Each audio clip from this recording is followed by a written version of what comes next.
बता रहा है कि वो है सारी सृष्टि का रचने वाला, और वो अल्लाह बड़ा है। वो 6 दिन में सृष्टि रच के 7वें दिन तख्त पर जा बैठा। तो कुरान शरीफ का ज्ञान दाता वो अल्लाह बड़ा नहीं है। देखो अब हम 53 आयत पढ़ेंगे, और वही है वो कबीर नामक अल्लाह, कबीर अल्लाह, बड़ा अल्लाह वही है जिसने 2 दरियाओं को मिला चलाया,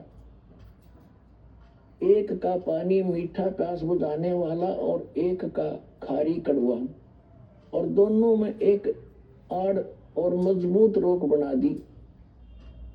और वही है जिसने पानी की बूंद से आदमी को पैदा किया, फिर उसको साहिबे नसब यानी किसी का बेटा या बेटी, और ससुराल वाला यानी किसी का दामाद बहू बनाया। और तुम्हारा परवरदिगार हर चीज करने पर शक्तिमान है। अब 54 आयत पढ़ ली हमने।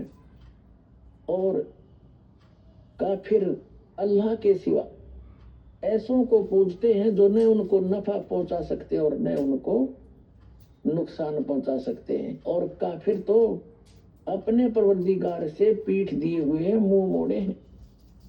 और ए पैगंबर, हमने तुमको खुशखबरी सुनाने और सिर्फ अजाब से डराने के लिए भेजा है। अब देखो, विचार करो पुण्यात्माओं, जो हजरत मोहम्मद को पैगंबर बनाकर भेजने वाला है वो तो ज्ञान दे ही रहा है, और वो किसी अन्य अल्लाह ताला की जानकारी दे रहा है, अल्लाह अकबर की, बड़े भगवान की, अल्लाह कबीर की।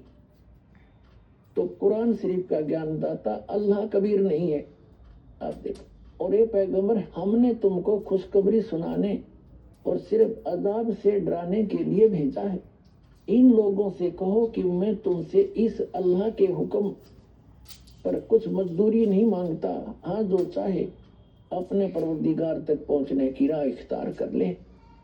और ए पैगंबर, उस जिंदा पर भरोसा रखो। और जिंदा, ये जो अरबी भाषा है उसमें जिंदा शब्द लिखा है, उसका अर्थ जिंदा है। जिंदा का अर्थ है क्योंकि ये परमात्मा जिन भी महापुरुषों को मिले हैं वो अल्लाह अकबर यानी ग्रेट गॉड, कंप्लीट गॉड, वहां से चलकर आता है, स्वयं सह शरीर आता है। और जिंदा महात्मा का रूप बनाकर अध्यात्माओं को मिलता है। ये वेद गवाही देते हैं और आंखों देखा संत गवाही देते।